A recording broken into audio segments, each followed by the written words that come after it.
육군 기무사령부, 흔히 이제 기무사 이렇게 부르는 곳인데, 이 기무사가 지난해 박근혜 전 대통령 탄핵 심판 당시에 위수령 발령과 계엄령 선포를 검토했다는 문건이 공개가 되면서 지금 파장이 일파만파입니다. 민주당은 이거는 명백한 쿠데타 계획이었다. 문건을 작성한 기무사는 해체 수준의 개혁을 해야 된다. 이렇게 주장을 하는 반면에 자유한국당에서는 이거는 비상시를 대비해서 만들 수 있는 문건이었다라는 입장이 연이어서 나오고 있습니다. 지금 만날 분은요. 국회 국방위원장을 지낸 분이죠. 자유한국당 김영호 의원인데 기무사 해체 주장은 좌파들의 소설 쓰기 일환이다. 이런 입장을 내놨습니다. 자, 우선 김영호 의원부터 만나보죠. 김 의원님 안녕하세요. 예, 안녕하십니까. 제가 조금 전에 읽어드린 그 내용을 주말에 말씀하시면서 예. 여론의 문매맞이를 각오하고 나는 얘기한다 그러셨어요. 네네. 무슨 말씀이세요? 지난 3월이면은 제가 국회 국방위원장 시절이죠. 그렇죠. 네, 그리고 지난 3월에는 아시는 것처럼 박근혜 대통령 헌법재판소에서 이제 탄핵 심판이 있지 않았습니까? 예. 우리 군의 입장에서는 뭐냐 하면은 이 만약에 헌법재판소에서 대통령 탄핵이 기각이 됐을 때에는 시위가 더 격해질 수도 있겠다. 그래서 혹시라도 있을지 모르는 예. 예를 들면 이제 청와대 습격이라든지 무력 시위 그렇게 해서 일반적인 행정부처가 공공의 안녕을 유지 못하고 치안이 극도로 무질서해지고 예. 이렇게 됐을 경우에 국정 혼란에서는 군이 취할 수 있는 비상 조치가 어떤 것이 있을 수 있나 이런 것을 검토한 겁니다. 이런 것을 하지 않는다면은 군이 아니죠. 오히려 안 하면 직무유기다 이런 말씀이에요. 그렇죠. 이것은 뭐 정보기관에서는 특히 기무사의 경우에는 국방부 장관을 정책적으로 보좌하는 기관이기 때문에 이런 것은 충분히 검토할 수 있습니다. 그런데 이것을 마치 정치권에서 특히 더불어민주당에서 이것이 이제 정권 탈취를 위한 쿠데타 이렇게 정권 획책을 위한 일이다 이러는데 이것은 기무사를 무력화시키기 위한 저는 침소봉대식의 쿠데타 음모론이다 이렇게 생각합니다. 음모론을 퍼뜨려서 지금 침소봉대하고 있는 거 아니에요? 네. 근데 이철 의원은 그런 말씀하시더라고요. 촛불 집회는 네. 세계가 인정한 유례없는 평화 집회였다. 하다못해 길거리에 있는 쓰레기까지 서로 주워가는 정도의 평화 집회였는데 그런 걸 보면서 군이 계엄까지 심지어 발포까지 생각할 필요가 있었는가? 이거는 박정희 정권의 군 쿠데타가 연상된다. 이런 분들이 많으세요. 그래서 제가 침소봉대라는 것입니다. 코끼리의 다리만 보고 다리만 만지고 이제 이야기하는 거죠. 왜냐하면은 군의 입장에서는 당연히 제가 봐도 촛불 집회는 아주 평화롭게 진행이 됐습니다. 그렇죠. 다만 이 촛불 집회는 정말 유례 없이 규모가 큰 집회였는데 전국에서 일어나지 않았습니까? 서울뿐만 아니라 물론이죠. 이런 집회가 만약에 재판소에서 탄핵이 기각됐을 경우에는 또 어떤 식으로 일어날지 모르는 상황이었습니다. 왜냐하면 촛불 집회만 열린 것이 아니라 당시에는 또 태극기 집회도 동시에 열렸습니다. 그렇기 때문에 두 집회 세력 간의 갈등 나아가서는 물리적인 충돌도 예상이 되는 거거든요. 이런 상황에서 군은 대비를 해야 되는 겁니다. 대비를 해도 아주 자세하게 해야 되는 거죠. 자세하게 해야 된다. 근데 그럼요. 보면 말이죠. 이철 의원이 이 문건 말고 하나 더 공개한 게 있어요. 뭐냐면은 이 기무사 문건 작성되기 한 달 전에 작성한 문건인데 한민국 국방장관이 법무관리관한테 위수령과 계엄령을 포함해서 병력을 동원할 수 있는 근거를 찾아라 이렇게 요구했다는 문건입니다. 그리고 나서 한 달 뒤에 기무사 이 문건이 작성이 됐다. 이걸 쭉 유추해 보면 단순 검토 차원 정도가 아니라 굉장히 구체적인 병력 투입 실행 계획을 짠 거 아니냐. 이거는 검토 차원을 넘어선 치밀한 작전 문건이었다라는 게 이철희 의원 주장인데요. 저는 국방위원장입니다. 제가 당시에 국방위원장이었죠. 제가 어떤 국방부 장관이었다고 하더라도 법무관리관한테는 여러 가지 어떤 법적인 절차, 행정 절차 이런 거 검토시킬 수 있죠. 그리고 기무사의 경우에도 실질적으로 이 실행 계획 예를 들면 이제 만약의 경우를 이야기하는 거 아니겠습니까? 국정 혼란과 무질서, 무법 천지가 됐을 때 어떻게 대비해야 되느냐 우리 군이 그랬을 경우에 우리 군의 어떤 편성이라든지 이 계엄령이 만약에 선포됐을 경우에 그 실행 계획에 대해서는 당연히 국방부 장관은 알고 있어야 됩니다. 국방부 장관이 이런 거를 모르고 있다는 거는 정말 그러면은 뭐 그 국정 혼란이 극도에 달했고 이런 예. 상태에서 뭐 우리가 북한의 인민군한테 그러면은 치안을 맡겨야 되겠습니까? 그렇지 않지 않습니까? 그 문건을 근데 자세히 들여다보면 제가 말이죠. 국방부 장관이라도 예. 이것은 자세하게 검토할 필요가 있다. 다만 결과적으로 이런 일이 일어나지는 않았잖아요, 그죠? 예, 예. 네, 저는 이것은 굉장히 잘된 일이다 이렇게 생각을 하고 이렇게 검토 지시를 한 것 또는 검토한 문건이 나온 것만 가지고 예. 마치 군정을 획책하고 쿠데타를 일으키려고 했던 것처럼 이렇게 하는 것은 정말 잘못된 과하다? 일이고요. 저는 이거 2008년도에 광우병 사태하고 똑같은 것 같아요. 있지도 않은 일을 있다고 우기면서 미국의 소가 그냥 쓰러지는 광경만 보고 미국 소고기 수입해서 먹으면 다 뇌에 구멍이 난다고 그러지 않았습니까? 침소 봉대다 지금 과장하고 있다 이 네, 말씀이세요. 우리 사회가 너무 지금 예, 예. 가볍게 움직이고 있어요. 가볍게. 근데 보면 말입니다. 문건에 이런 게 있어요. 위수령을 발동했다가 국회에서 제동을 걸면 2개월 정도만 버티면 된다. 그럴 경우 군의 책임이 아니다. 이런 말까지 써 있습니다.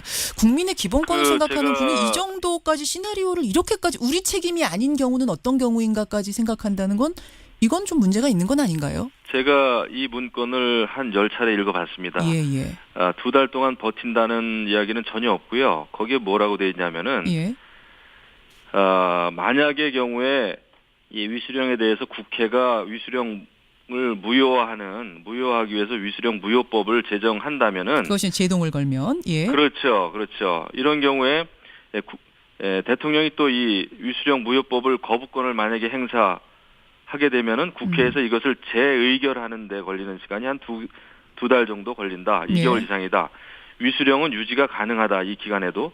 이 법적인 절차를 설명한 겁니다. 2달 버틴다는 표현은 어디도 없어요. 어디든 이건 뭐 우리 청취자들이 듣기 쉽게 제가 표현을 좀 의역해서 한 겁니다만 예. 결국 그 말은 아닌가. 그렇게 되면 아닙니다. 군의 책임이 아니다. 제동이 걸어도 이렇게 해서 또 피해가면 또 할 수도 있다. 어쨌든 지금 검토 차원이기 때문에 뭐든지 가능했다.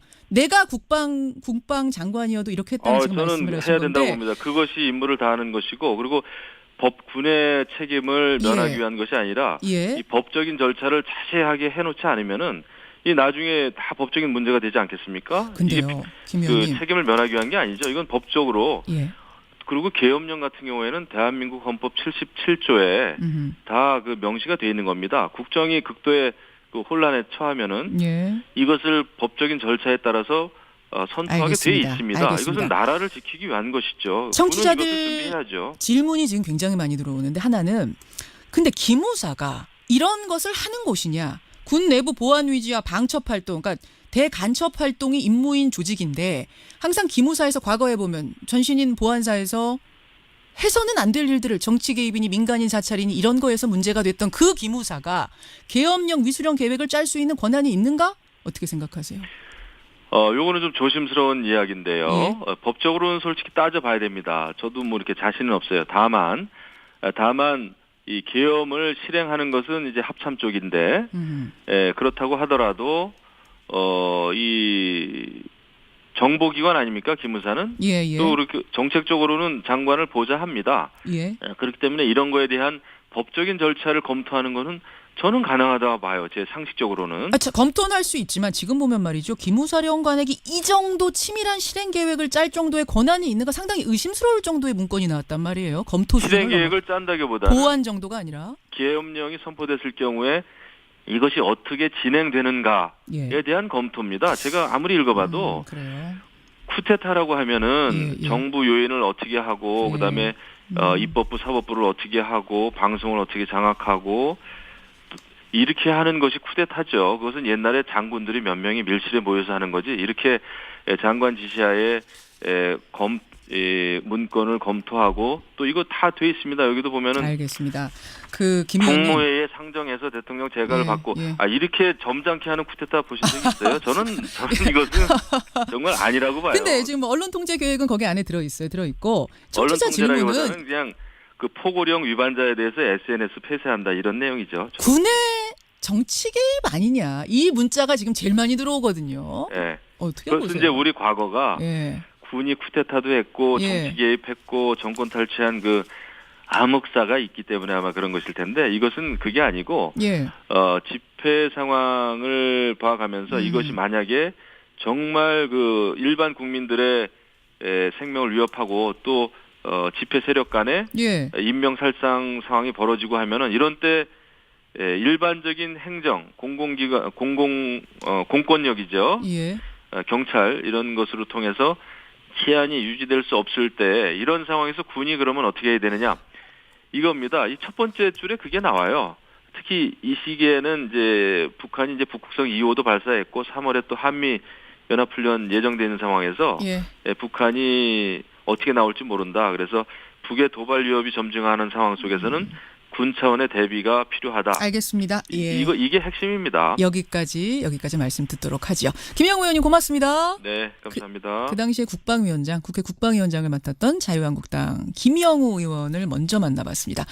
더불어민주당 이철희 의원 연결을 해보죠. 이철희 의원님 나와 계세요. 네, 안녕하십니까? 예, 뭐 이철희 의원하고는 지난 금요일에 한번 저희가 인터뷰를 했기 때문에 오늘 핵심적인 것들만 좀 여쭈면 될 것 같은데 네. 김영우 의원 말씀 들으셨죠? 이거 네. 안 하면 직무유기다. 근데 그냥 검토한 걸 가지고 왜 이렇게 침소봉대하느냐 이거거든요. 우선 우리 시민들, 우리 국민들의 평화로운 집회를 계엄의 대상, 위수령 발동의 대상으로 보는 인식 자체가 저는 틀렸다고 보고요. 그건 유신시대 사고입니다. 유신시대 데모 진압하기 위해서 위수령 발동하고 계엄 발동한 거 아닙니까? 아직도 그런 생각을 하고 있다는 게 저는 대단히 좀 실망스럽고요. 백보 양보하더라도 뭐 준비할 수 있다고 칩시다. 저는 그것도 틀렸다고 봅니다만 예. 그걸 왜 기무사가 합니까? 합참에 민군작전부가 있고요. 그 밑에 계엄과가 있습니다. 거기서 해야 맞는 거죠. 도저히 설득력이 없고요. 제가 좀 실망스러운 것은 예. 국회 국방위는 시민을 대표해서 국민을 대표해서 예. 군을 감시하고 감독하는 기관 아닙니까? 예. 근데 이런 문구를 만들었다 그러면 누구보다도 흥분해야 될 분들이 마치 군이 당연히 해야 될 일 했다고 생각하는 것 자체가 저는 좀 답답하기 어렵고요. 그러면 국민들이 뭘 믿고 국회의원들에게 행정부를 감시하라고 감독하라고 하는 겁니까? 자, 근데 김영우 또 이렇게 제가 묻고 싶습니다. 예. 자, 지난 탄핵 때 노무현 대통령이 탄핵됐을 때 노무현 대통령이 계엄 준비했습니까? 그때 계엄 준비 안 했잖아요. 그것에 대해서 김영우 의원은 직무유기라고 말씀하실 수도 있겠네요. 그렇죠. 그러면 노무현 대통령이 직무유기 한 거죠. 어허. 어떻게 평화적인 집회를 폭력 집회로 갈 거다. 청와대 점거할 거다. 이렇게 전제를 해놓고 예. 그것도요. 문건을 보면요. 종북 세력이라고 해놨어요. 예. 진보 가로 열고 종북 이렇게 종북이라고 해놨어요. 이 종북 세력이 마치 촛불 집회를 주도하는 것처럼 인식하면서 이런 기획을 한 건데 이게 문제 삼지 않아야 될 내용입니까? 제가 국방위원이고 국방위원장이라면 누구보다도 심각하게 이 문제를 지적해야 된다고 저는 지적하는 게 맞다고 봅니다. 자, 김영우 의원의 질문에 답변을 하나 주셔야 될 게 뭐냐면은 이거는 근데 최악의 경우를 상정한 거다. 최악의 경우에 경찰로도 이 치안 확보가 안 될 경우에 군대는 어떻게 해야 될 것인가에 대해서 계획은 세워놔야 되는 거 아니냐. 그래서 실행을 했다면 문제인데 실행 안 하지 않았느냐. 실행을 못한 거죠. 안 한 게 아니라. 예, 탄핵이 기각이 안 됐으니까. 탄핵이 기각이 됐기 때문에 이 문건은요. 탄핵이 기각이 됐을 경우에 어떻게 할 거냐에 대한 대비 계획입니다. 예. 근데 탄핵이 인용이 돼버렸기 때문에 실행이 안 된 것이고요. 다른 이유 때문에 안 된 게 아닙니다. 그래서 이 문제를 바라보는 건 좀 다른 관점에서 봐야 되는 거고요.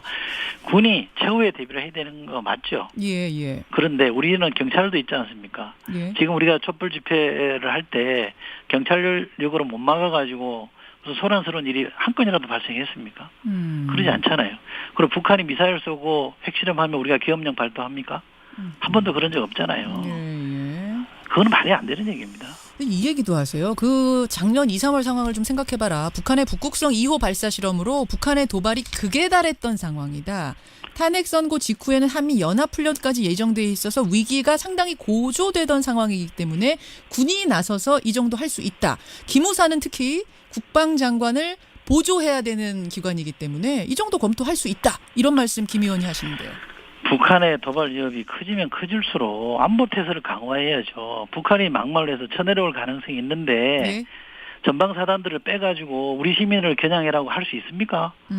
더 천천히 총구를 북으로 향해 놓고 지키고 있어야죠. 그 총구를 왜 우리 시민에게 국민에게 돌립니까? 그게 안보 태세를 강화하는 게 아니잖아요. 그걸 허점을 노출하는 거 아닙니까? 그런 점을 지적을 해야죠. 알겠습니다. 북한이 도발을 하면 할수록 우리는 경계태세를 강화하고 안보태세를 강화해야죠. 북을 엄밀하게 주시를 해야지 왜 총구를 우리 국민에게 향하게 합니까? 지금 그건 아니지 않습니까? 이철희 의원 정리를 하자면 기무사 개혁을 넘어서 해체까지 고려해야 된다고 보시는 거예요? 저는 해체를 주장하지 않고요. 예. 해체 수준의 개혁을 해야 된다고 표현을 했습니다만 기무사가 해야 될 일이 있습니다. 보안 방첩 부대로서의 기본적인 기능을 저는 잘해야 된다고 생각하고요. 아하. 지금까지는 지난 보수정부 9년 동안은 그 일보다는 딴 일에 정신이 팔려 있어서 그 일을 제대로 못한 겁니다. 그 일을 보안 방첩 기능을 제대로 못해서 구멍이 많이 났던 게 있습니다. 보도가 안 돼서 그렇죠. 그러나 이제 딴 일을 안 하게 하면 제대로 보안 방첩 부대로서 기능을 할 수 있겠다. 그러니 저는 그 방향으로 개혁을 하자고 주장하는 거지 해체하자고 주장한 게 아니고요. 예. 누구도 해체를 지금 말하고 있지 않는데. 해체를 주장하는 게 아니라 제자리로 돌아가자 지금 이런 말씀이신데 지금 말씀하시는 와중에 구멍이 뚫려 있었던 게 뭐 말이 공개가 안 돼서 그렇지 많다. 뭐가 있어요? 뭐 있습니다. 뭐 예를 우리가 들면 예를 들면 북한이 해킹한 건에 대해서도 예. 보안 감사 기능을 기무가 갖고 있는데 예. 사전에 다 감사를 했음에도 불구하고 전혀 대비를 못했어요. 그래서 해킹당한 것들이 있습니다. 공개를 안 된 해서 것들이 그러니까 또 있군요. 그렇죠. 그런 기능들을 좀 제대로 하게 만들어 주자는 거죠. 알겠습니다. 그 내용은 이철희 의원님, 저 인터뷰 오늘 뭐 더 길게 할 수가 없는데 인터뷰 끊고 나서 어떤 건지 저희한테 좀 자세히 알려주세요. 제가 한 말씀만 더 드리면요. 예. 군인권센터에서 공개한 탱크, 장갑차, 예. 무장병력 숫자까지 기재한 거는 문건에 없습니다. 음흠. 없는 내용이고요. 그러니까 그 부분은 좀 구분을 좀 하시면 좋겠다는 말씀을 제가 꼭 좀 드리고 싶습니다. 여기까지 말씀 듣겠습니다. 고맙습니다. 네. 예, 더불어민주당 이철희 의원까지 만났습니다.